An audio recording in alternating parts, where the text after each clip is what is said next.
आसनसोल लोकसभा के टीएमसी सांसद और फिल्म स्टार बिहारी बाबू दीदी के साथ रहेंगे। बिहारी बाबू शत्रुघ्न सिन्हा ने कहा कि दीदी ममता बनर्जी ने उनका साथ तब दिया था जब वह बुरे दिनों में चल रहे थे। शत्रुघ्न सिन्हा के सीधे बयान से यह जाहिर हुआ है कि ममता बनर्जी आज बुरे दिनों में चल रही हैं। बुरे दिनों में बिहारी बाबू बंगला दीदी का साथ नहीं छोड़ेंगे। ममता बनर्जी पार्टी के चुने हुए विधायकों और पहले से चुने हुए सांसदों के बगावत के बीच से रास्ता खोजने के लिए कांग्रेस नेताओं के नजदीक हैं। ममता बनर्जी के भतीजे ने राहुल गांधी से यह भी कहा है कि मल्लिकार्जुन खड़गे का राज्यसभा सीट में टर्म पूरा हो रहा है, तब उस सीट पर ममता बनर्जी को लाया जाए।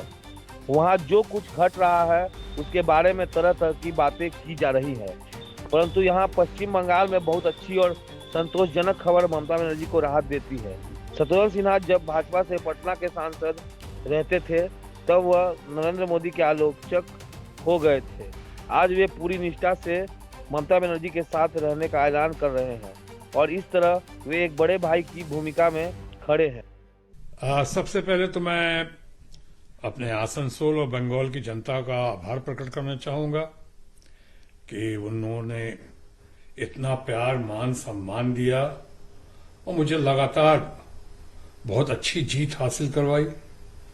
यानी मैं पहली बार दीदी के ही आमंत्रण पे, दीदी के ही निर्देश पे, दीदी के बुलाने पे, ममता जी के कहने पे मैं आसनसोल आया था। पहली बार में रिकॉर्ड मतों से वहां जीत हुई।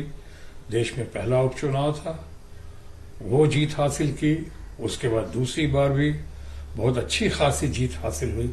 इसलिए सबसे पहले मैं ममता जी का, तृणमूल कांग्रेस का और सबसे ज्यादा आसनसोल की जनता और बंगाल के लोगों का आभार प्रकट करता हूं। और जब आभार प्रकट कर रहा हूं तो उसमें बताना चाहूंगा कि बंगाल के, चाहे मैं तो सर्वदल प्रिय व्यक्ति हूं, चाहे जिस पार्टी के लोग हों जिन्होंने वोट दिया हमें या जिन्होंने वोट नहीं दिया, मैं उनके लिए बराबर काम करता रहा हूं और करता रहूंगा। अपनी जिम्मेदारी का एहसास है मुझे, जिम्मेदारी निभाता रहूंगा। अब रही बात ममता जी का, हमने जिक्र किया। ममता जी ने जब मुसीबत की घड़ी थी मेरी, यानी जब पटना का चुनाव, जो बहुत लोगों को पता है, पटना का चुनाव जब मैं हारा या हराया गया कुछ कारणों से, उसके बाद कोई सामने नहीं आया था।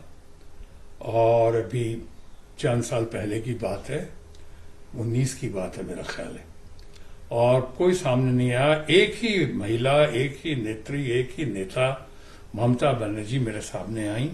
सामने आया नहीं, उन्होंने मेरी हौसला अफजाई की और उन्हें लगा कि मुझे इस सेशन में जाना चाहिए, कोई सेशन का गैप नहीं होना चाहिए तो यहाँ पार्लियामेंट में।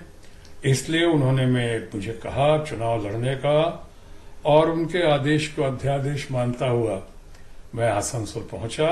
मैं जानता हूं कि बहुत सारे लोग हैं जो आज चले गए हैं, तथाकथित बागी ग्रुप में आज शामिल हो गए हैं।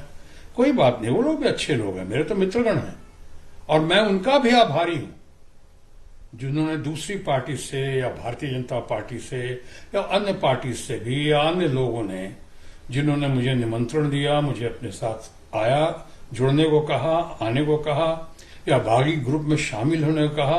मैं उनका आभारी हूं, क्योंकि मेरा अपना मानना है कि मतभेद हो, मन भेद नहीं होना चाहिए। मेरे सारे जो मित्रगण ही हैं हर पार्टी में, मैं मेरा अच्छा ही सोचते होंगे तभी उन्होंने कहा होगा, इसलिए उनसे मुझे कोई शिकायत नहीं है। लेकिन सिद्धांतों के आधार पे प्रिंसिपल्ड स्टैंड ये है कि ममता जी ने उस घड़ी में हमारा साथ दिया, तो आज मेरा फर्ज बनता है, कर्तव्य बनता है कि मैं उनके साथ इस घड़ी में साथ रहूं। देखते रहिए विमर्श न्यूज।